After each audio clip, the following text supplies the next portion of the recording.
pretty nice weather. What did you get to drink? I got a pure pineapple juice. Yeah, okay. She gave it to me for free. Hell yeah. You know, you gotta love the small town vibes. That's why I stay in Chico. Because sometimes I feel really embraced by the community. You've got a day-to-day vibe happening here. Yeah, life is complex, dude. Yeah, I think Kierkegaard said that. Kier? Wait, is there a connection between Kierkegaard and Kier? I don't know, but Kier means dark or swarthy. I looked it up because I was like, I need to know what Kier means, and I need to know what Cobel means.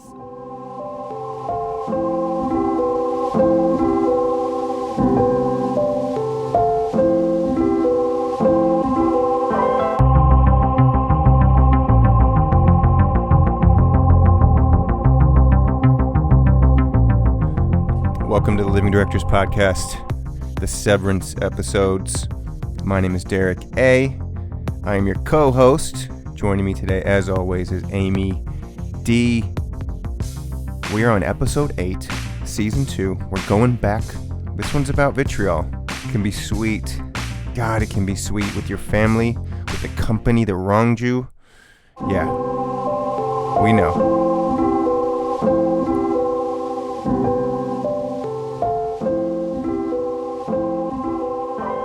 Welcome to the Living Directors Podcast. What's up? I'm Derek A. I'm Amy D. We are talking Severance, Season 2, Episode 8, Sweet Vitriol. Today, we're going to jump straight into it because even though it's a shorter episode with far less dialogue than normal, I took more notes than ever. Yes. You just mentioned the meaning of Kier. Yes. It got me thinking because we're introduced to Sissy in this episode. Yes. And at first I'm like, is this her sister? We find out it's not her mom, and we'll get into all that. I figured, yeah. Her name's Sissy. It's right. her sister. Like it's not her sister. Oh, it's not. It's her mom's sister. It's her aunt. Oh, well, so it's her mom's sister. So still Sissy. Yes. Okay. Yes, we're in the family. My point was like, the show, for as cryptic and difficult to understand as it is, and how wonderful it's to go back and really soak these episodes in now that we know what happened throughout the entire season. It does spell things out for you sometimes. Like, Mark is a Mark. Mm-hmm. Helly is from hell. Kier. It's darkness. There you go. Yeah. Lumen and lightning, blah, blah, blah. Yeah. How are you doing? I'm doing great. In fact, I loved this episode for many weeks now. I've watched, that looks like some potent stuff.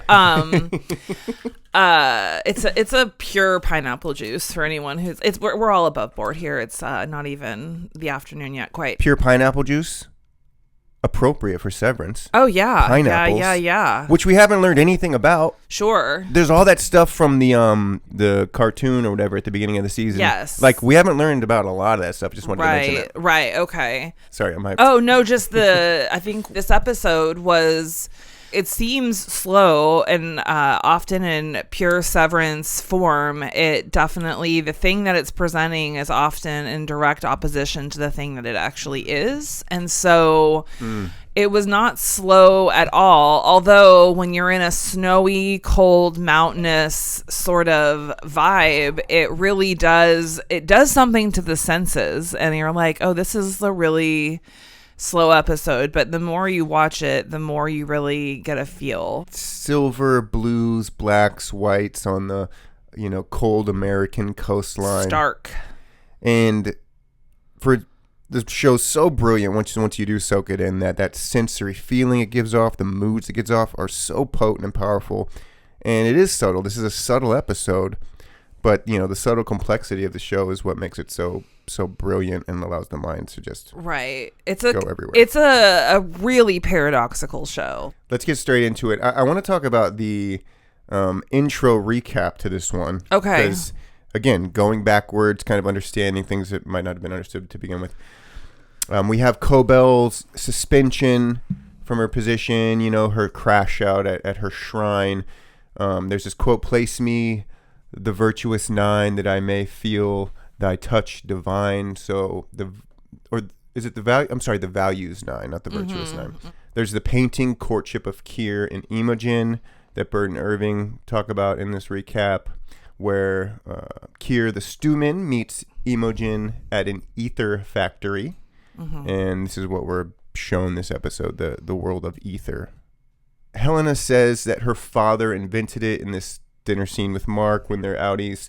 That's an important theme because we find out that it's Harmony who really invented this tech, and it's essentially taken and claimed by this large corporate entity, which is a common thing that happens in the world where, the original inventor doesn't get credit, kind of Muskian. Well, it's also, there's like a really shitty thing. The whole thing is, it's like it's everything at once. There's the whole company town aspect to it, and then the character Sissy adds a lot of context to why that's important, and with the more traditional Kier values and sort of like the weird residue that's left behind. And then we have, I can't remember his name, but the gentleman who's in the Hampton, yes, Hampton, who is sort of the other extreme of that, and the bane of Sissy's existence. You think Hampton's the bane of her existence? I think he's her ally. He's her road dog. Oh, no, not Cobell. I'm talking about Sissy. Oh, gotcha. Yeah, sorry. Sissy, because I think Sissy and Hampton were really good devices for the writing to sort of explain the full breadth of the contextual history of the town. Yes. And why Sissy doesn't like it and why Hampton doesn't like it, but also like why it's such an integral part of their day-to-day still. Harmony, she makes her way up to her hometown. Salt's Neck? That's like the episode 1 of this season where she sees Salt's Neck. We've all experienced that. We're in Chico, which is a smallish town.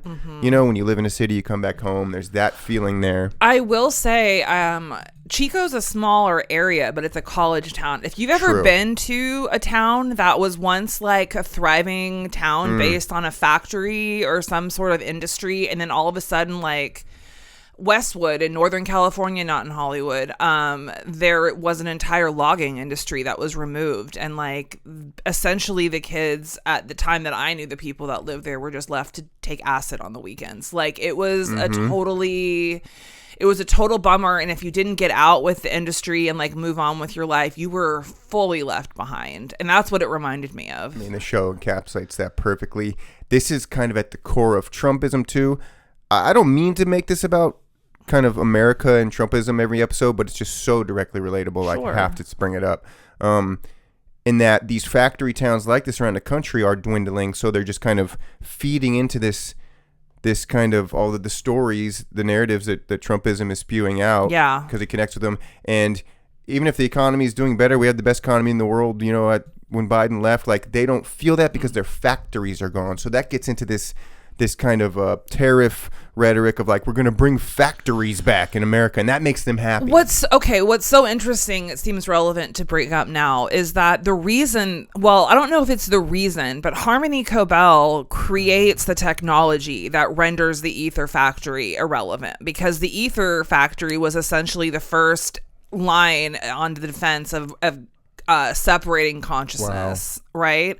And so then Harmony comes in and she realizes, there's like, I don't even know what she realizes, but in my estimation, it's a better way to do this. Maybe she's watched so many of her loved ones like die of ether poisoning. I don't even think that's a thing. I was looking up the effects of ether, and it says like it's more just an effect on your brain. But when I look up sort of individual body parts, like you'll notice, like I think her name is Rose in that opening scene. She's on oxygen, or maybe ether, to be totally honest. I mean, I don't, because I looked up to see what Harmony's mom was, what she plugs into, and I was like, is it oxygen? It's ether. Like she plugs into ether, and then that's what she does, is she gets on her mom's bed and breathes in the ether and cries and like mourns, and it's like, God, that is some fucking dark shit. That is some Kier shit right there. But so her inventing this new technology renders the ether factory irrelevant, and so therefore if you didn't get on with that technology, like you're left behind, like Hampton and Sissy. And it feels like she's the only one that actually left the town. Perhaps, once she created that technology. And again, representative of just the real world, how things work. We evolve from coal to other forms of cleaner power, etc. And damn, what a phenomenal job of bringing that to light. She's a bright kid. They talk about them being 8 years old, working child labor. They were doing ether at 8 years old. But she was a gate kid. She got out. She was smart. Can we talk about how I think that it's the general assumption is that they were like child labor, but given what I know about Kier and what I know about mind control experiments, is that they were subjects. They were probably working and taking ether and being studied very heavily, which is why they understood who Harmony was and why Hampton's, was not excelling, or who all the other kids. But like they were searching for someone like Harmony. The way that you are smarter than me with these episodes is so brilliant. Thank you. It's because I have bizarre interests, Eric. It's just what it is. You complement everything perfectly here on the Living Directors. Thank you. Thank you for providing a platform for me to like have a reason to know this weird shit. So Harmony arrives to town. She's brushing her teeth. She witnesses the guy huffing the brown bag of ether, so we get to see that side of it. Very kind of Appalachia, snorting meth or whatever. Yeah, the way she throws that plastic bottle. Thank you. I was just gonna say that. Okay. Oh my God, I was trash ass town. What a fucking amazing detail that was. This just town's how a dumpster. She hates it. Yeah. Yes, exactly. Diner. That's the problem with an episode like this. It's like, since every frame is intentional in this show, like this almost allowed me to finally get down a little deeper. Like all these episodes, I can get so much deeper than even with full notes. She goes to the diner.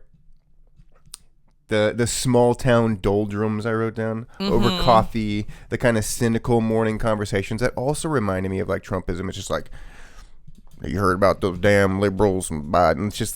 It's like they're fed. It just reminded me of like these smaller towns across America, how they're kind of, you can just drip info from Fox News or Trump, whatever, onto them. That's what they soak in. And they either seek nor are exposed to anything else. That just becomes their reality and their truth. And every day they wake up pissed off at like the bad stuff in the world. If we think of them not even as small towns, but as tribes, right? And we think about how it's dangerous for someone to know more than the tribe to the tribe. And so that's the reason people are so often, they're not encouraged to sort of leave the tribe because it would hurt the tribe. And so when you think about it in terms like that, you don't want to be the outsider unless like that's exactly what you want to be. And also these people, because of that, like they in theory they could be, I guess, getting on satellite TV, getting some information from somewhere, but as we understand from Hampton and like the landscape in the beginning, it's like they put that guy huffing ether in the beginning because they want us to understand that's what this town does. Right. So if you're huffing ether, not only are you not consuming, the New York Times, right? Yeah. You are also like, you're just in your own mind. And also, if we kind of pair that with what Sissy still talks about with Kier, like you can't go into the mom's room until everyone who has known, right? Everyone who has known this woman has died. It's like, that's fucking weird. And you're still into that. Like, it's a cultish following of the rules, which is, to me, no different than basic religion. It's like you're kind of cultishly following these rules that you've been taught without any evidence or whatever. Right.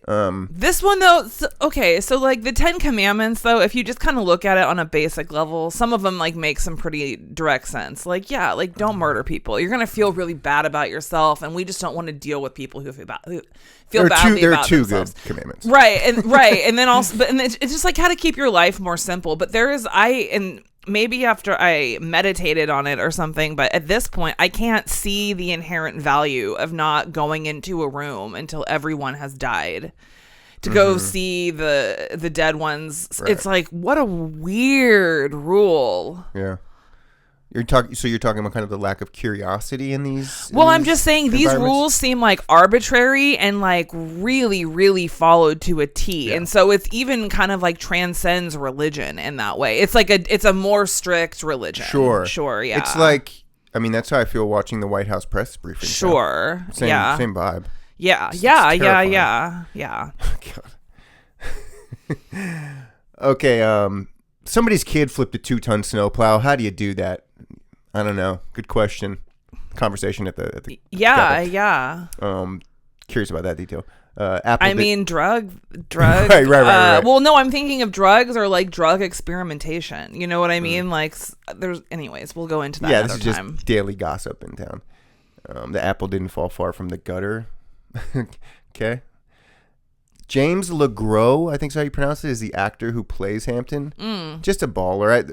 Stiller talks a lot about him on the episode they do for this, and how great he was. And, just a great acting job by him. He has the whole aura. Yeah. It's perfect for this.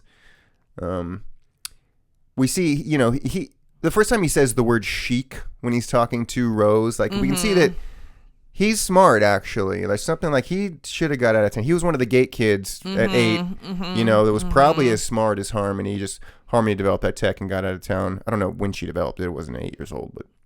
Honestly, when I think about it, he's one of the dealers of the ether. And it's like, truly, when I was in high school and college, it wasn't like stupid kids were dealing. No. Yeah, like they were smart just in a way that was like, I'm not in this system. And so that made sense to me that they would have had a mind for other things.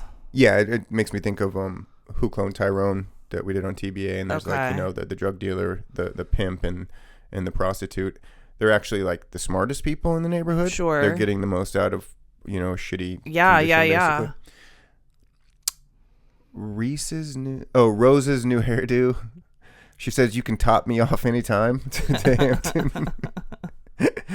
Sassy Rose still has it at 90. Rose on her ether nose cannula. Yeah. Apparently ether's kind of a sexy drug, as we see with the kiss later. Harmony arrives, will flip my toboggan. I think she says that. Okay. I cite a lot of quotes in here just because they're significant. He says tables are for paying customers. That this is their initial meeting. It's just you can cut the air with a knife. It's so thick. The tension's thick. Harmony says that the town seems older and frail.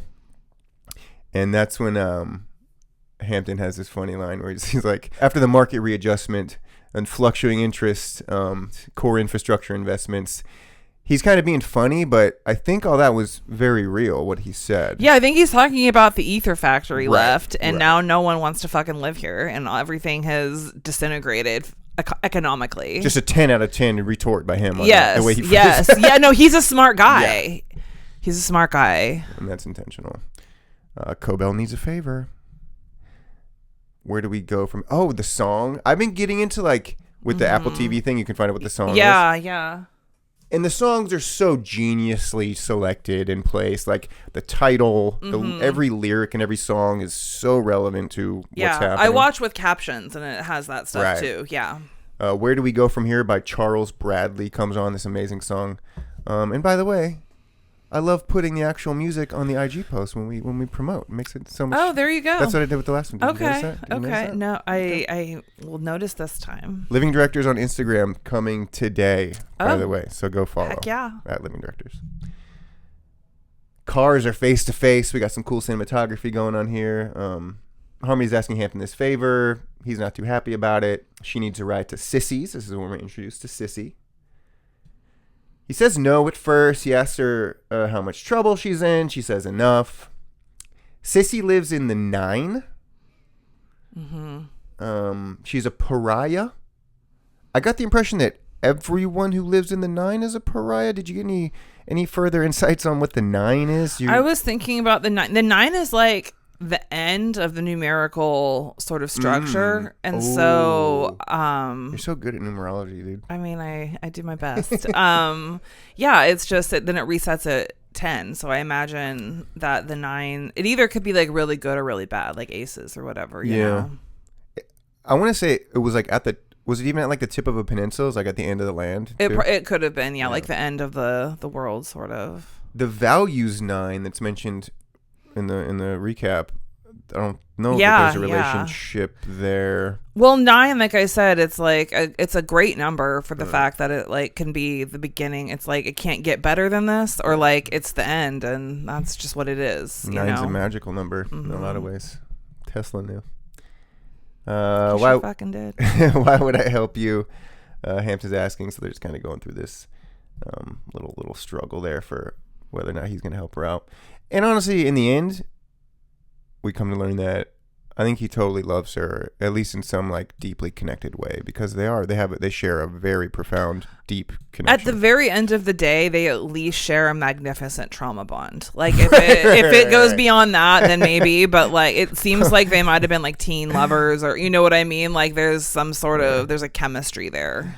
I've always just called trauma bonds deep connections. Maybe I should be a little more specific about that. Yeah, it's a specific deep connection. Harmony smells the ether on his breath. This is when we're kind of introduced, I think, for the first time to the fact that there was, I'm calling it child labor. I love your theory instead, whether they're subjects or workers. Or they could have been both. Yeah. So yeah, it is interesting to know that Hampton, for as smart as he is, he's still huffing like crazy. Like she smells on his breath. It seems to be a daily thing for everyone. They're all addicted. I mean, it's miserable there. Right. Yeah. I mean, that aspect of, people getting addicted to drugs in small towns is so real and prevalent. And that is something you do feel here growing up in Chico. Mm-hmm. Or even have to try to battle yourself or avoid. Yeah. It's a big part of life in a small town. And I think that's the part that doesn't get mentioned enough is like, if you're the one that wants to avoid it, but you stick around, like just the challenge that is to live around that, right? Well, it's such an interesting substance too, because it's what the town manufactured, so it has an interesting relationship with it, which is like, yeah, that's disgusting that you're a ether huffer, but also it was the substance that made all the money for the town. Like when the good old days are remembered, ether is a part of that. Another paradox. Shit. Yeah. I'll not be the punching dummy for your resentments. That was Harmony who said that. Was her? Okay. Yeah. He sneaks her in. Mm-hmm. He Trojan horses her in under the tarp in the back of the pickup. Mm-hmm. By the way, 2 episodes ago, titled the episode "Trojan Horse." Yeah. Okay. There you go. Yeah. Devin calls. Shut the fuck up, Devin. That's what Harmony's thinking. I got work to do. Okay, I relate to that feeling so much. Yeah. I'm a bad, like, and this is never towards you, of course. Yeah. Well, I don't call. That's true. But the feeling of getting the call when you're busy and me just saying shut the fuck up in my head to that person that's calling. The poor person, they didn't do anything wrong. They're a great person. I'm just busy. I'm like trying to find like the documentation that proves I like patented some information. You know what I mean? Like I'm busy. That's what I think that's what I've been telling myself lately with all these endeavors. Like I'm doing things that are way too important to be bothered with your calls right now. How dare you call me? But it's like, really bad.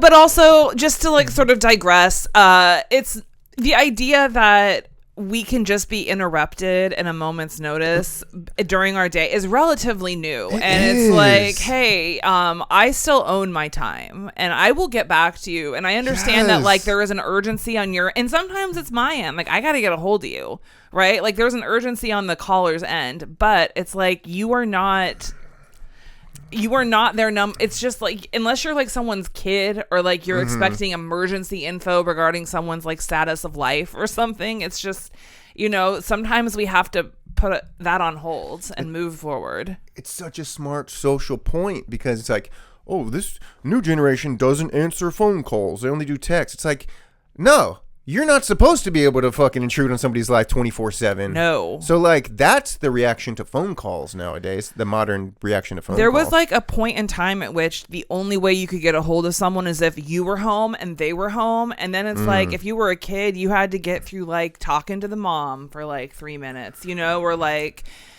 so different. And also, yeah, and if you wanted to, there was just no guarantees that you were going to get a hold of someone. And it actually, these conversations probably used to be way more, I mean, I don't know if they were way cooler, but because I mean we had so much less to talk about. We're generalizing now. Yeah, but like there was the urgency then was like, oh, this person's trying to get a hold of me. They left 3 messages on my machine. Like they really must need to get a hold of me. And then you would call them back, but no real time. But there was still less of a like, even if somebody was maybe even nagging you a little bit, not to call it nagging, but somebody calls you multiple times. Yeah. If it's at home, you knew they were at home. Right. It's different than like if you do it on a cell phone. It's the reaction is like, get the fuck away from me. Yeah. Yeah. Well, the other thing that I've never been able to break this down. This is great. No, but going into like even like the company sort of method of this, it's like it used to be that your boss could get a hold of you from 8 to 5 or whatever, and then it's like email sort of changed that a little bit, and then that was like in the late 90s, and then all of a sudden it's like, well, you better be answering your call, and that's crazy. Yeah. That's crazy. And so I mean that's where we are now, but anyways, that was a digression. That's why I'm glad Devin's call brought up a serious conversation. That's why I got out of the corporate world, because like I'm not gonna let anybody tell me I have to answer shit. Fuck you. Right. I'm just gonna live a different type of lifestyle altogether. To be fucking fair though, like no one should have to do that. That is such an unreasonable thing to ask of people. Well, then you get into, and this does speak to the kind of the mildly cultish pathos, maybe I guess, of corporations now. It's like we're family, quote unquote, like. That whole thing, though, like it's said. No, nothing darker at Verizon has been uttered. or Lowe's or whatever. It's like it's said. No. If we're family, then I can fucking ignore you. You know what I mean? Like, yeah. You want me to treat you like family? No. Yeah, but like if you want to be treated like family, come and have a dinner at my house and see what that's like. See how long you last. And this episode is entirely about family. It's personal. I mean, you know, with what we go through in our own lives, you know, now, in the past, in the future, and so you know we can go down that road too if we want to talk about any of that. Devin calls. You're okay. We're back to Hampton and Harmony. Harmony says you're higher than a bearded vulture. Okay, that's funny. Hampton says tell her to drop dead for me. Talking about Sissy. Nobody really likes Sissy. Sissy's like the really annoying religious person that's like takes things too seriously, doesn't understand that like other people, it's not for them. Like she's also really anti-ether, which is very antithetical to everyone else living in that town. She is she's a character that exists in humanity so much too. Speaking of a paradox though, she like worships Kier and Egan but like hates the ether, and it's like she talks about how Kier or Egan met his wife there, like that whole bullshit story, and you can tell she's like really into the religion, but also the religion is what like brought to you by, you know. Wait, so you're saying religion has details that sometimes its followers ignore? Well, yeah, absolutely, but also it's like it's really explicit in this episode, because it's like the thing that made this religion like pop off is the thing that you're it's like not liking wine and being told that Jesus turned water into wine. You know, it's even worse than that, more egregious. Yeah, Sissy being that though, the old woman. And I don't mean old as a pejorative, but just woman later stages in life, kind of alone. Could be a man too, but this is the woman character who's alone. She's the crone. Probably a widower. Oh, crone is our word for this? Yeah. Oh. Just antisocial, doesn't like anyone or anything. Tough to be around. She says, of course, you are not welcome here to Harmony. To be fair, Harmony just shows up uninvited, so... Not wrong of Sissy to say that. It is Harmony's house. I mean, they have a whole kind of debate over that. Like, I'm the one who sits here, and she's like, but it's my fucking house. Like, so there you go. Who does it belong? I guess possession is 9/10 of the law, but... Well, that's that whole family dynamic of inheritance when people pass away. The fighting between aunts and nieces or brothers and sisters. Yeah. Daughters and mothers. Harmony says you gave him his thirst for it. Oh, Sissy's like, classic kind of just bashing on Hampton for being a dealer. What did Sissy do? Probably worked at the factory. Okay. And perhaps, I think she helped produce or run the or had a big part in it. Yeah, and I think the ether was probably doled out as like a reward. And if even if the experiment is like what makes these little mice move in the maze, right? Like the ether makes them move until they realize that there's other ways to separate the consciousness. Did you bring up mouse intentionally? It's brought up later in this episode. Oh, no, I didn't. Okay. Yeah. We'll get to that. liar's mouth, Sissy says. That's such a specific way of speaking. Yeah. Especially like it's like Old English or something for the Egan Well, Keir. let's give Old English a little more credit. Well, no, but I mean like it's Right. it's a very specific type of talking that's inherent to the tribe. Yeah, I'll say it that way. So Sissy says that she has sold Harmony's things, quote unquote. We still don't know exactly what she's referring to the poor.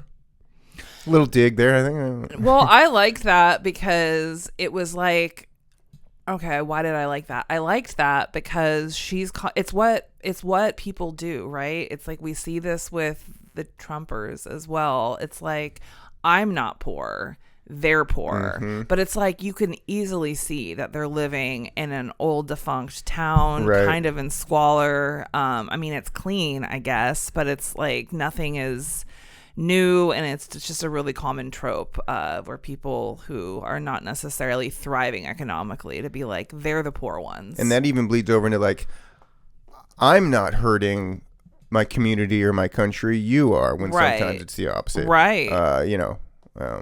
Yeah. Casting stones. Don't they say something about that in the Bible? Yeah. Throwing stones or something? Yeah, don't throw stones at glass houses. Is it in the like Bible? That? I don't know. We find out that Mr. Drummond has been at the house, which, not a surprise. He's the kind of guy that will show up at the house in the middle of nowhere. Yeah. This is when Sissy says, "What have you done, little mouse?" She refers to Harmony as a mouse. Yeah, because a little mouse is used in an experiment. God, you're so smart. I didn't catch that at all. Well, I didn't either, but that makes sense. And also, it's just like an endearing way. And if Sissy's calling her a mouse, that means Sissy, maybe this was already obvious or implied. Like, yeah, she was the one using her niece as a subject. Yeah. I mean, that's how I would take it. The question is, and I think this is all spot on, did Harmony, and we still don't know what age, it must have been when she was like an adult or maybe like a teenager, like to be smart enough to develop this new technology. Right. She kind of like, she was the, I guess she is objectively the anomaly in the town, but like she kind of developed this technology, and that was not to be expected, obviously. I guess I'm just kind of connecting these things in my head right now. Yeah, so the fact she did that, like she broke out of that system to still advance the entire company, so she's like this kind of very valuable figure still. But well, it's interesting too when I think about the way that Harmony held Keir's values, and also the way that she had like the altar set up and stuff like that. She wasn't really too far away from Sissy. Like she just was like Sissy but more advanced. It's almost like she was deeper into it because she had come up with a more pure way of, you know, getting people to disassociate consciousness, which really adds to their family battle. Right. But when this is when I started really like losing my mind, because I was like, Keir is basically just pharmaceutical. Like, I mean, they're everywhere. They're like, and plastics and all that. But yeah, they're just trying to get people so they don't remember their pain. 100%. Yeah. I mean, I think that may be Erickson's direct intent with this writing, as he's talking about Big Pharma specifically. Sure. We might kind of find, I mean, the signs are, the puzzle pieces are there for that. And that's another thing that's complex though. Like Big Pharma has a lot of bullshit they offer, but also they can help a lot too. So it's like, it's the what is it, the caduceus with the two sort of like snakes going up it. It's like, okay. Oh, yes. Right. Yes. It's like one of the snakes is good and the other one is, and it's like, yeah, they intersect sometimes. Which is the sign, isn't that like the literal sign for like American Medical Association? Yeah. No, that's what it is. Yeah. The Again, these signs, it's like the stuff on the dollar bill. It's just looking at us. No, I mean it's true. Like that, we for some reason, and in a way, it's almost sort of Severance coded. We have this idea that we walk around in a world that wasn't inhabited by people from like 500 years ago, 1,000 years ago. And it's like, we're still breathing the same air, the same ether. And like, we are also, I remember when I first started getting into like symbolism and stuff, it was like walking in downtown Chico was a trip, because the people, John Bidwell and the Masonics that created the downtown proper of Chico, they were really into symbolism, and there was like goddesses everywhere. And like, if you look in the old tiles and even the towers and even the first street of the Chico streets, Cherry, it's like, oh, Way to explain, please. Well, cherry is like, something that's like first, new. It's like red. It's the first, like there's so much layering of symbolism on our consciousness. And so it's like sometimes it's intended and sometimes it's not. But if you're looking for it, you'll see it because we do share a very ancient subconscious. It's brilliant, yeah. And I mean, something to add to that, just the kind of practicality of it all, is like the exponentially smaller population 200, 300, 400 years ago, whatever. It's like that adds to the kind of heightened influence for certain individuals. There were just less people. Yeah. So if a guy like Bidwell, or just the whole Masonic kind of past, and obviously we can go back thousands of years for all these types of powerful institutions that we know about or don't, that are real or are not. But we know that they're real, at least in the general sense, as you're describing, and we're still we're having a reckoning with that, with our 380 million population country, with our 8 billion population world. It's all connected. It's like, that's why these, the TikTok conspiracy world is so fruitful. It's like they're based in kernels of truth. It's just kind of figuring out the truth. It's the part that everyone's doing right now. Yeah, that's why Trump was so successful initially, is because he was pointing out kernels of truth. But as you got like further and further away from it, it's like, this guy's full of shit. But like he was speaking directly into like the symbolic subconscious of so many people who, if you think about it, that's like where the schizophrenia of Q came from, was people just like, it's not...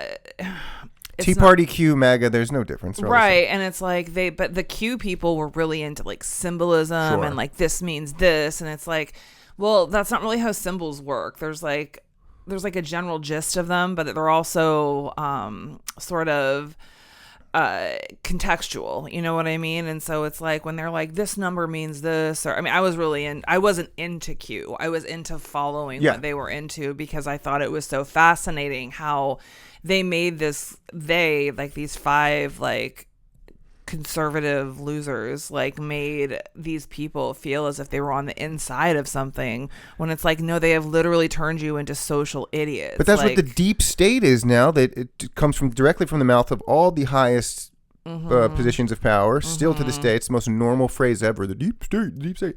Same exact thing. Yeah. If that feeds into that it's conspiracy. And anyways, they were able to control. It was just it's sorcery. Anyways. So Harmony, back to the show. Harmony wants the key to Mother's room. This is when Sissy says the room stays shut until all who remember sit with Kier. Such a weird. Woe is the temper that's mentioned most. To see woe in such a lucid, visceral way with this episode, it's like, okay.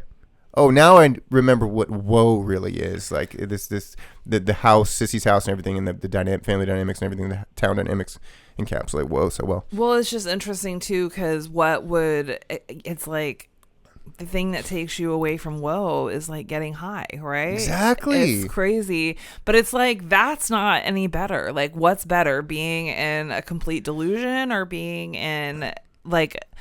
What delusion. Feels better is the delusion, but like, what is actually if you're in woe and you can sort of still have a foot in reality and you don't get lost in the ocean of woe, then you can do something about it. Like and if you're in complete like etherland, then it kind of explains, like, Sissy's a really good example of why being in absolute woe is not a good idea, and why the religion makes sense to her, because it's her only sort of, I think the religion, whether it's like we're talking about day-to-day religion or actually like Kier Egan, was the first, let's get us out of this, right? And then it's like we move into opium or into ether or whatever the case may be, and then it's like, oh no, let's just go straight to the source, like the brain. Let's take away like let's sever the connection between the heart and the mind, essentially, is what they're trying to do. Another big theme in They Clone Tyrone, they use like fried chicken and grape drink and like hair straighteners, these things that are drugged in the the low income black neighborhoods. One was reminiscent of like how weed makes you feel. One was reminiscent of how alcohol makes you feel. And the grape drink in church to me was reminiscent of how like ecstasy or cocaine would make you feel.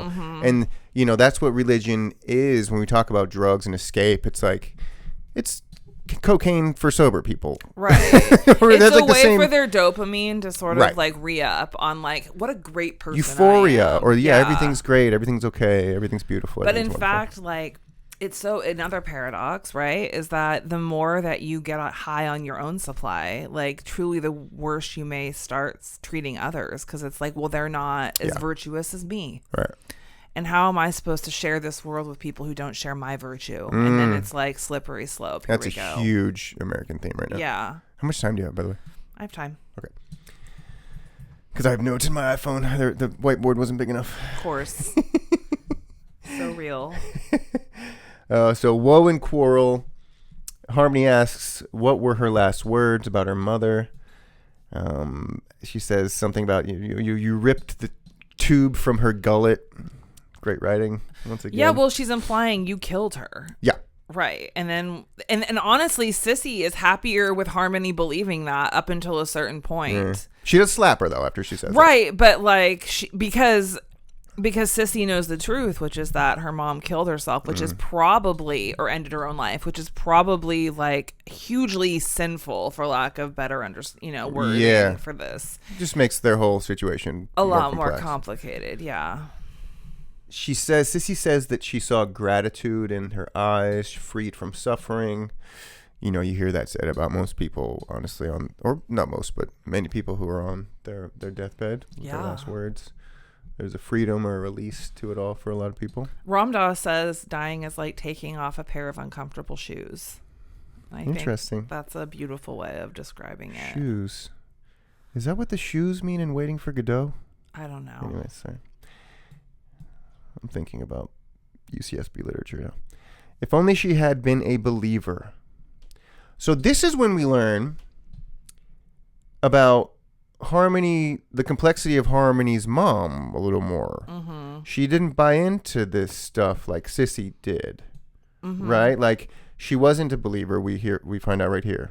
Again, direct parallel to being an atheist in a religious kind of family or town. Perhaps she'd have found solace in the 9. The 9 virtues. 9 virtues, kind of their 10 commandments, like you mentioned, I guess. Harmony and Sissy talk a little bit more about Harmony's past. How she was in school where, quote, she belonged, unquote. So we learned that she was a smart kid. She was a gay kid.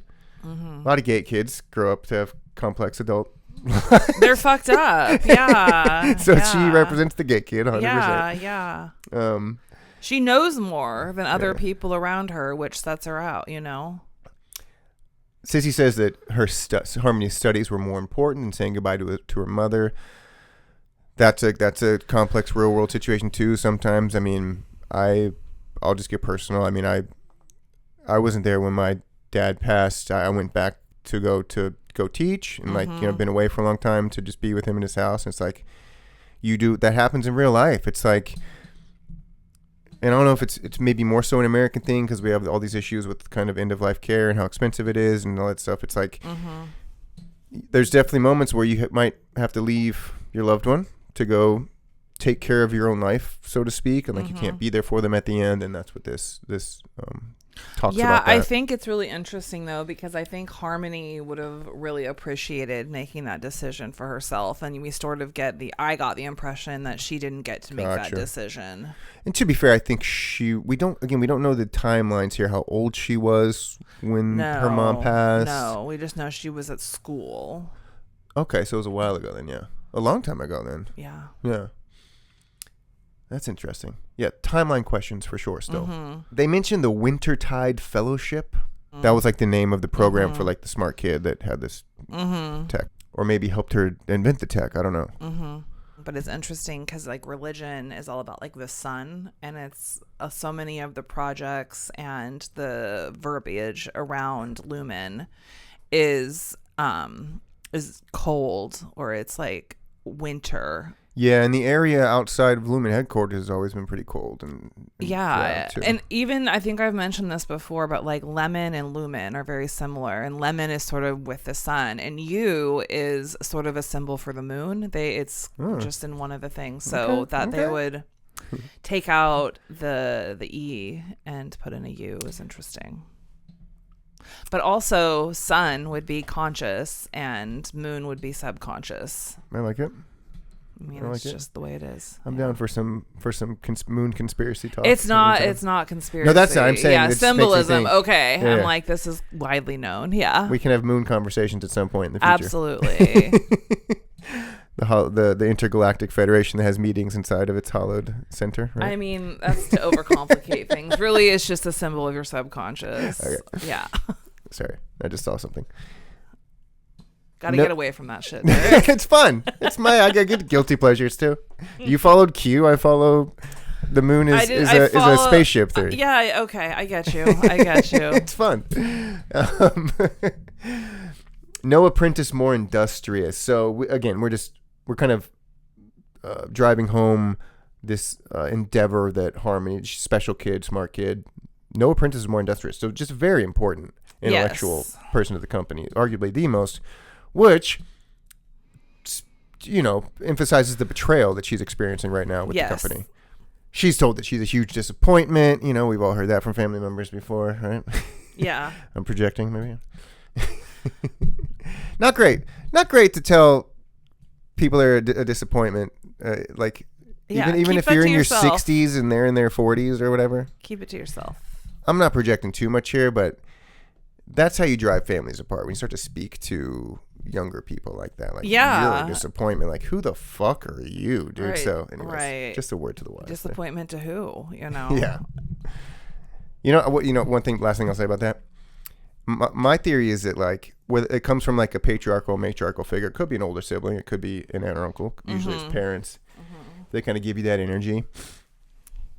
They are not going to be happy no matter what you fulfill or how you succeed, the things you accomplish in your life. It's like, if that's your energy toward the younger family member, it's like they want you to live a life that they want, basically, but I feel like they're still not going to be happy even if you did those things. They're still going to be kind of like, this person ain't shit. It's just like a weird family thing that happens. I don't know why. Yeah, it's hard to, unless someone can just truly be like, oh yeah, this person is doing their own thing, it's hard for them to reconcile that something that you're doing or stepping away from the family sort of business, if you will, is sort of like that. Or expectations more broadly. It doesn't really, it doesn't have importance to them. They'll never evaluate the way that you do.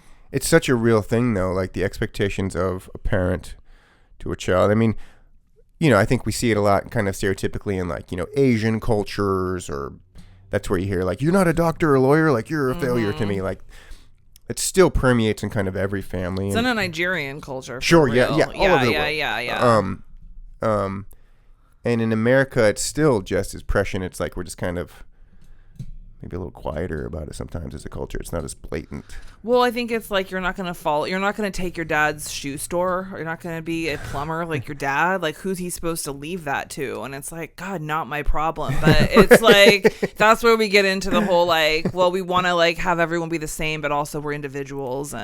But this is unique. It's like, you're so smart at a young age. Like, you didn't end up becoming a massive CEO of something or a politician or like something. She was a massive CEO of something though. But that gets to my point. Even then, they're still disappointed. Right. It's like you come back down, you're still a disappointment. Like, right. It's this weird thing that happens in the minds of patriarchs and matriarchs. I don't know why. Yeah. I'm glad we talked about this. Thanks for the therapy session. Oh yeah. Oh yeah. Sissy tells Cobell to return to plead forgiveness, that the Egan's will grant it. Harmony's like, fuck you, plead forgiveness, suck my dick. Yeah, good for her. Always feels great to say that. Sissy is rubbing this stone with, I think, Kier's face on it. Yeah, makes sense. Neat little detail. Just rubbing it. Did you notice the plaque on the wall next to the mom's room? Okay, so we're about to get into, I think it's Sissy's room that Harmony busts into to look for the key. Oh, okay. I thought Sissy's it was her mom's old. The mom. Oh, she actually gets into later. Right. Yeah, I think that must be Sissy's room. She just busts into Sissy's room, which is very detailed. I didn't have time to break down everything in that room. For Christ's sake, this show with so many in-depth details.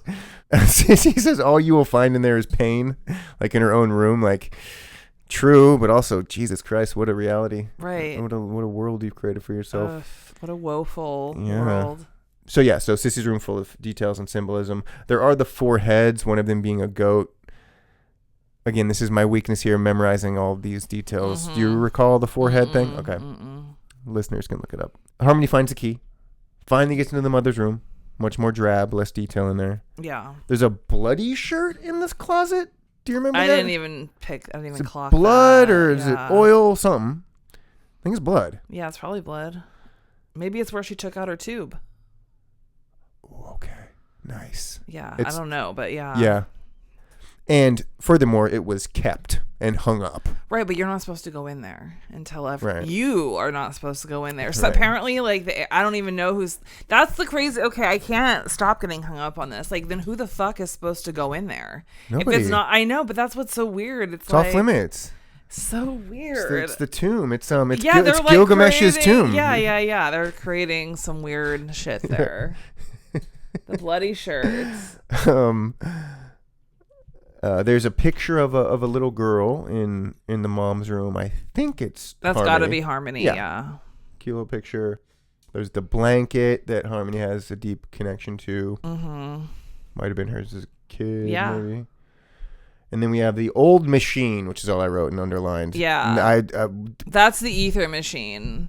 I must have known not to say oxygen, even though I didn't know. I looked it up because I was like, what is this? Because otherwise it's like just truly disgusting. And then they show the ether in like as like a very quick shot. It's like a liquid. So it looks like an oil lamp kind of, but it's like the ether to show that there's still ether in the machine. Oh, with the little necklace hanging from it? Oh, I just saw it was a lamp. I didn't even realize it was oil lamp. It's like, once I put it together, I was like, oh, she's getting high right now. So she can fucking, and then that's why she feels so good and it's sad. It's like all the things at once. Well, she's crying. Absolutely. She's in her mom's deathbed.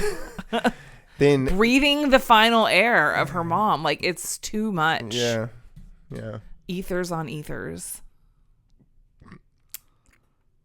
The necklace, I wonder if we're going to learn more about the necklace, what that means. Did you see what kind of stone it was? No, I feel like it was like an auburn color, maybe. I didn't check it out. Was it like, what am I trying to think of? The yellow stone, the amber? Maybe. Okay. Hampton returns. We get some more Hampton. Yeah, Hampton's getting cold. Yeah. Wait, he's been outside this whole time. Yeah. Oh, I forgot about that. Yeah, he's waiting for Cobell. It felt like days went by or something. I know. Well, did she not fall asleep or something like that? Yeah, she gets high, and he probably got high and fell asleep too. Yeah, true. True. Yeah. So Harmony wakes up from her high. I have to find it. Right. Honestly, this is when I was like, oh, the ether for Harmony is actually helping, because she realizes in her relaxed state that, like, there's no fucking way that Sissy threw away my stuff. She's like, all of a sudden, the anxiety of like, I hate Sissy and this sucks to be here. All of a sudden, she's like, all right, down to business. There's no fucking way she did that. I gotta keep looking. It's a paradox of drugs as well. They're not all bad. We do them because they provide good things for us. Yes. Sometimes it's clarity. Sometimes it's just emotional. Relaxation. Yeah. I'm the type of weed smoker that I get like, it makes me smarter. Like I get the ideas start churning. Yeah. Hampton says, I liked her, talking about Harmony's mom. So, interesting figure, Harmony's mom. She is really interesting because, you know, if we just kind of take the genetic route, it's like, it's kind of where Harmony got her brightness from at a young age, her intellect. And the fact that Harmony's mom was kind of anti-Lumen. Like, it shows that she was a smart woman. Now that I'm thinking about it, Sissy says she killed herself. If she was kind of rebellious to the whole thing, it would make sense that she would be killed. But I think she killed herself. I think to Sissy, that's like the grossest thing you can do. That was her way of winning. Yeah, but yeah. That's heavy. Yeah. Committing suicide to win. Okay, I'm just gonna say I've seen people pull out their tubes before, but never like their stomach tubes, and that's almost implying that like either she bled out or she stopped eating, because we see her like ether is still full, or it's still half full if you're gonna be optimistic about it. So I always look at my ether tanks as half full. Yeah. Depending on if I'm high or not, it really shades how I look at my ether tank. Yeah. So yeah, Hampton says he liked her and that she hated Lumen even more than I did. It's funny. Then he says you want to get high. Oh, do you have something to say on that? No, I was just gonna say it makes sense sometimes. Like when you're like, how does Harmony end up like at Lumen and the mom hates it so much? Well, there's a lot of times that people go in the exact opposite direction of their parents. But also, if Harmony was in fact experimented on at a young age, and all her mom had to offer her was what she had to offer her, and Lumen was like, hey, we've got awards. We've got ether. We've got this. We've got that. We have, a way for you to move up in the structure. Like, yeah, saying Harmony was changing the company. I mean, her mom could have theoretically been totally behind that. Like, yes, you're smart enough now. You're going to change the ways of this place. Truly, you're the Messiah here. Also, though, it does lend itself. It's interesting to consider how Harmony ended up being a child laborer there or experimented on there, because if the mom hated it, maybe she hated it after Harmony's involvement. Maybe she resented it because the whole industry had like taken over the town and that's all there was. I mean, there's so many reasons, but it's... Well, did she have a choice? I mean... Yeah, that's what I'm wondering. Or was she just like a sacrifice? Like, if I've got to be here, this is where Harmony goes during the day. Yeah, and what's her mom going to do? I mean, that's a real world thing too. Right, and I can't move. Yeah. So they get high. Hampton, Harmony, get high. They make out.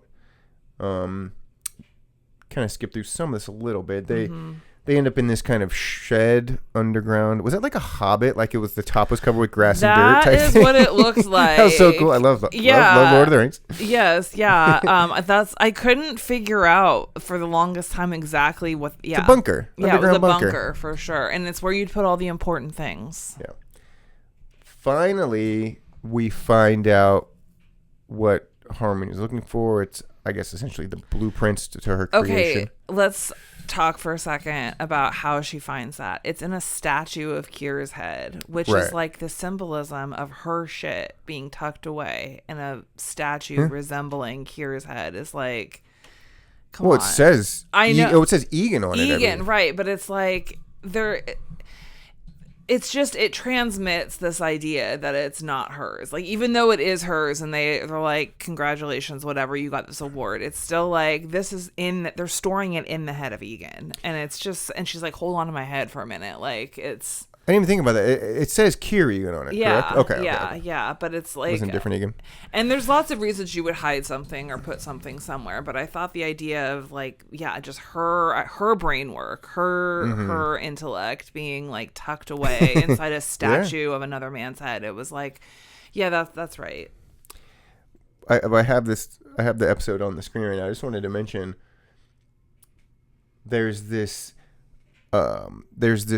scene where she's in her mom's bed and she's kind of moaning and crying, and it segues into like the sounds of the ocean. Do you remember this? Almost sounds like a whale in the ocean. Siren. Yeah. I'm getting chills. Like, talk about quality fucking filmmaking. Like that it stood out to me as one of my favorite moments. Yeah, it was very cool. And the fact that like she's drifting away in the oceans, like the tides are coming in and out. There was just a lot of... Harmony is the ocean. Okay, we're coming down to the end. I have to go into the iPhone notes. He has to go into his head statue of Kier. The whiteboard. Pull out his notes. So Harmony and Sissy face off. Final face off. That's what I have here. Face to face. Kind of an epic face off, low-key. Mm-hmm. Yeah. Harmony says, don't tell them I was here. Sissy, I would never bear false witness to a steward of the Egans. Little snitch ass bitch. Yeah. Lumen destroyed this town, Harmony says. You owe them no loyalty. What are you doing, sissy? Have you ever heard this one, though? It's like companies, God first, family second, like company third. But it's like that's how they get you right there. God first. Because it's like God will command something about the company. Yeah. This makes me angry. There was no town before the factory, Sissy says. They gave us everything. She didn't say that. And what about your own employee? Everything that you have, you owe back to the Egans as fealty. Just love to be a slave, don't you? Yeah. Loving the slave life. She does, though. Yeah, no, it's a thing. She's loving that slave life. She's loving that life which is so crazy. Fealty, Harmony says. Mine, she says. My designs. Circuit blueprint. Base code. Overtime contingency. Glasgow block. All of it. We get some details there. That's nice. Any comment on any of those details? No, just that it's like she's the mastermind. Fucking genius. Yeah. Sissy says James Egan was the inventor. Again, that's the Musk corollary. Yeah. Where you think they're the inventor when they're not, just because they're the rich ones. She got Tesla'd. Yeah, Tesla too. So I've heard, Harmony says. Funny. Now, I guess Sissy sees the blueprints for the first time. She's like, extraordinary. Why have you never spoken of this? Like, what? Really? Right. Well, because she hasn't been back. No. Sissy sees the blueprints. No, I know, but Harmony, those blueprints were tucked away in that head statue of Egan, and Harmony has not been back since before her mom died, which was when she was in school. So it's like all these things are just like, Sissy doesn't know shit. Yeah, no, that's. Yeah. I think I'm also kind of just even more so realizing that. Yeah. Sissy didn't hide them there. Her mom hid the blueprints in the statue. Well, right, but I mean, I'm just saying, whoever. Sissy doesn't know anything. Yeah. Right. Yeah. So a lot being dropped on Sissy there in that moment. Yeah. As we can suspect, she's not going to do a 180 on her worldview based off of seeing that, no matter what she sees. Yeah. Well, also, we're ramping up to like when so Harmony's been like putting off this call. I know we have a little bit to get there from Scout the whole time, from Devin Scout. We're almost there. But it's like this whole episode is about her like gaining the fortitude and like demonstrating her hatred for this thing. So now we can kind of understand why Cobell is so willing to work with Scout and 100%. Figure out. And we'll get there too, but it's like even when she's talking about how the other doctor was working on Mark and they need help, and she's like, he's not dead yet, as if that's like part and parcel. That's like what she's it's as if it's not a mistake that these other people have died after getting integrated. It's like that's part of it. You go get integrated, you get killed. And because Harmony knows how to reintegrate, then you know how to. It was just, there was a lot there where I was like, oh, okay, I get 100%. It. Yeah, her motivation is there. And that's why, we're so smart for doing the pod like this, changing course instead of doing it the day of. Yeah. Because it's just a further example of how, like, at least I personally needed to soak all this in before being able to understand it. This episode in real time was like impossible for me to understand. I had no idea what was going on, and now I feel dumb kind of now that I understand it. But much like Harmony Cobell, you had to ignore the call, and then when you were ready to receive the call, you were ready to receive the call. Well, let me ask you. I mean, you said today that you've obviously learned some. Yeah, because it took me like 3 times of watching it. Today I watched it for the 3rd time, where I was like, what? Because I had always wondered, like, what's up with the breathing tube? That was the first question. And like the first time was, that's gross. Second time was, what is that breathing tube? And the third time is when I was like, well, let me see if the internet knows like what that breathing tube is connected to. And then finally it was like, oh, ether.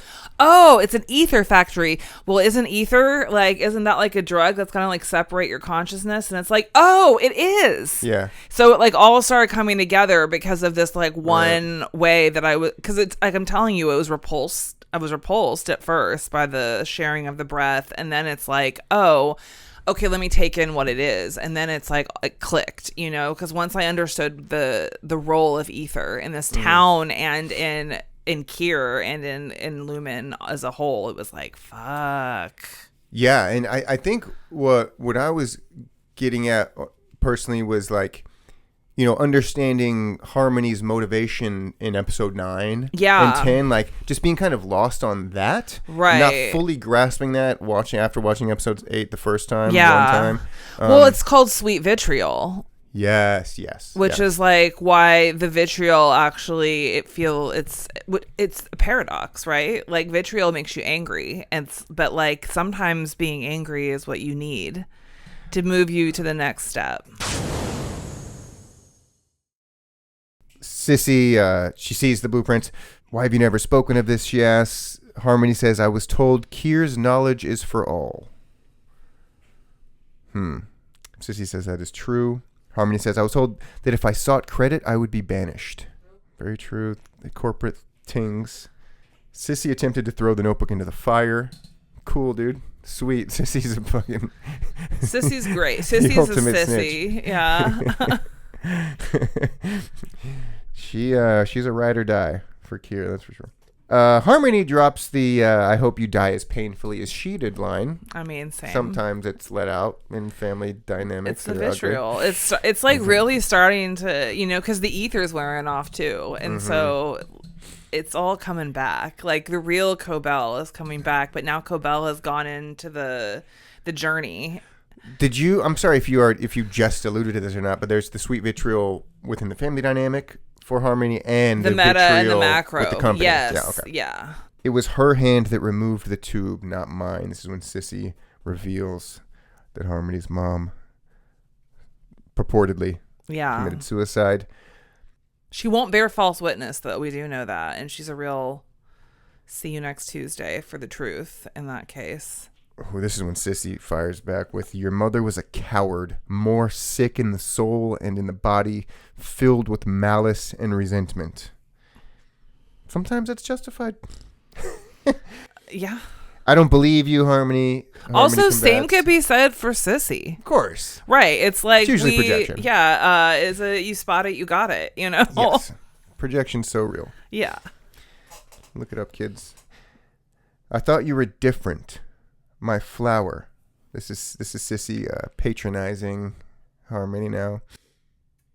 This is the worst kind of insult too. The I thought you were different type of thing.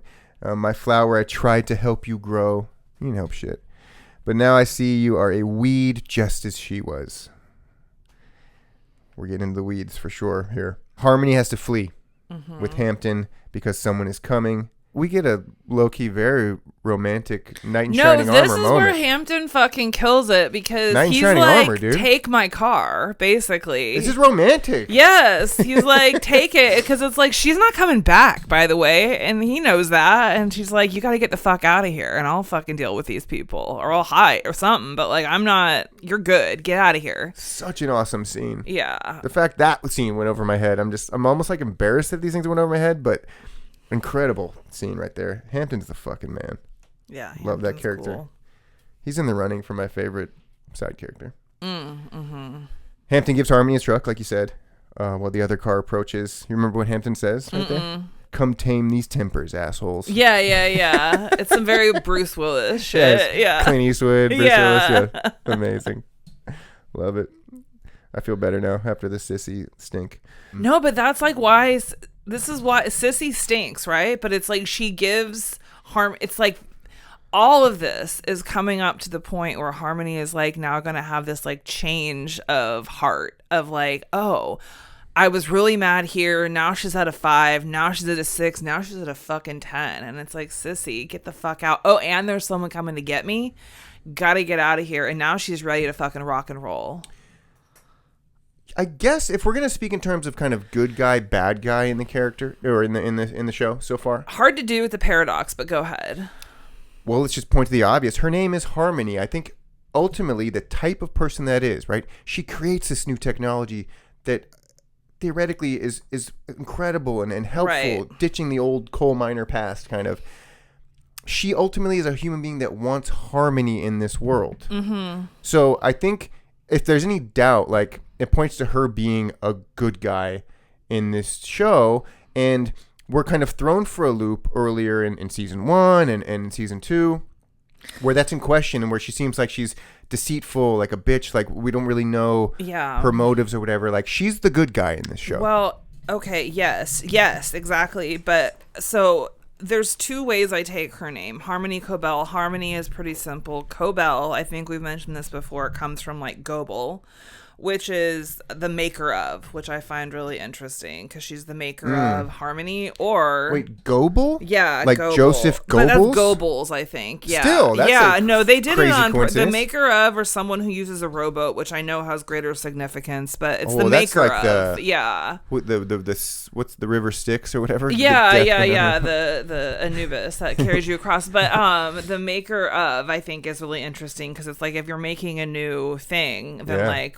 But also I think of Cobell being like 2 bells, and it's like if you're harmonizing 2 bells, it's like you're integrating sound, right? You know, like, and that's, so I think I don't know if that's what it means, but I find that to be really interesting. No, Amy's just dropping podcast heat right now with the 2 bells in harmony, dude. Oh my God.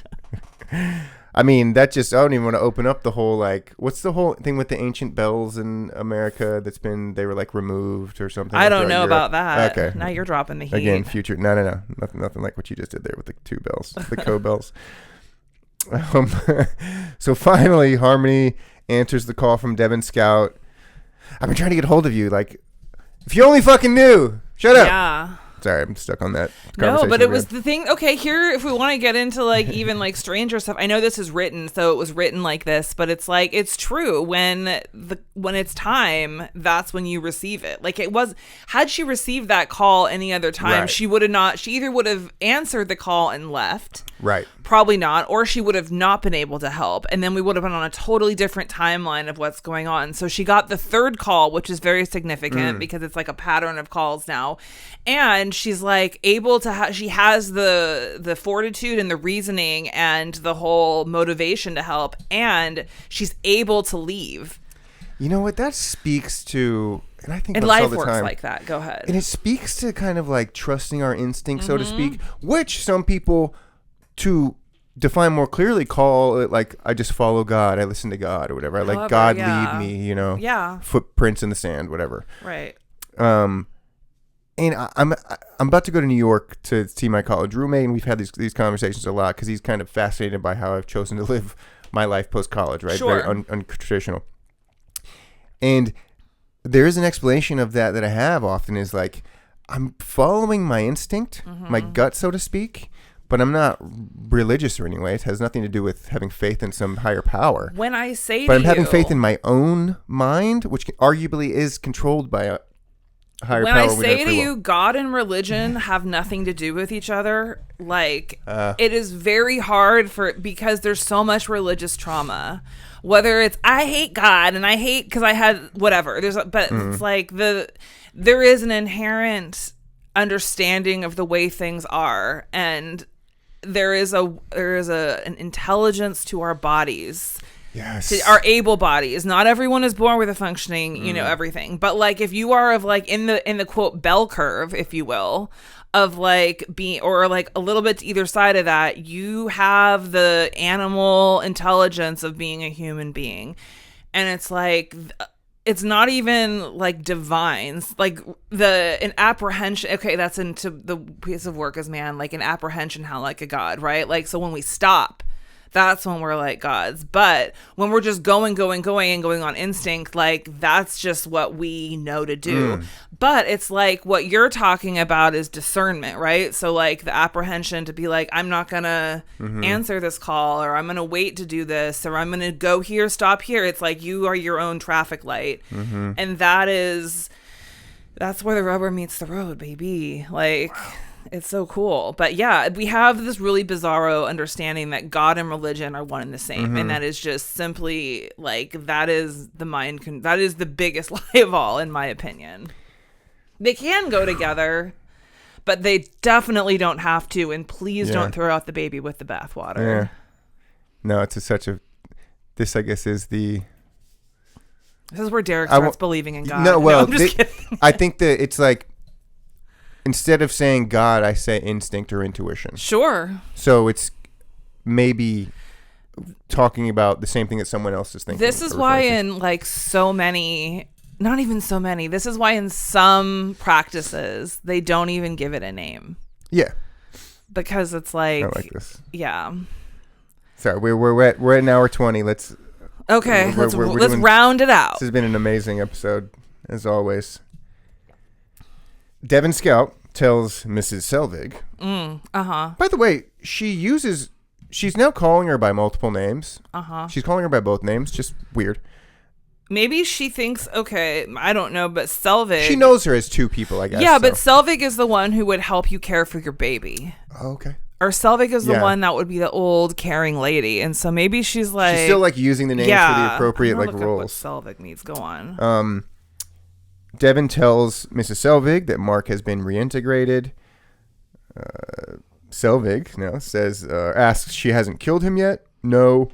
Talking about the rogue doctor. Ragavi. Mm-hmm. No, Devin says he hasn't been killed. I think he's okay, but first we want to try something else, Devin says. So now we're just dropping for episode 9. Mark gets on the phone, and Selvig says, tell me everything. And that's when the episode cuts, and Fire Woman by The Cult is the song that plays. Perfect song. Any final thoughts on season 2, episode 8? Not so much this episode in particular, but the idea that the public at large had an issue with the pacing of this season. They just watched it at the wrong speed. It seems, because it's the going back to the paradox, the slower it goes, the faster it's moving. And so if it seems like it's going slow, like you're picking up on the conscious things like dialogue and like how many different locations we're in and like did people kiss or did like what kind of relationships move forward. This totally went backward in time while staying current. And it's like the subtleties of things. And if you could start picking up on, and this is true of life in general, but if you can pick up on the subtleties of the situation, it's like that's a quantum leap in understanding versus what you are seeing on a conscious level. So, Devin called 3 times. I watched this episode 3 times or something in that 3 that really prepares us to understand something at a deeper level and ready ourselves to receive. And I just think that we are... Obviously, it is marketed and it is a product that is supposed to be consumed on like a serial basis. So you get it on a Thursday night, you watch it, you go to the water cooler. Wasn't that cool? But if you're the kind of person, and I know Jay-Z talked about this too, it's like you go at your own pace. Like it's up to you to see, are you into current music or are you going backwards and listening to like the old classics and in doing that, like how is that moving you forward? And it's like you control your time. It's kind of a Severance theme, like do you control your time or does someone else control your time? And they don't control your time by releasing it. That's just the recommended dosage, right?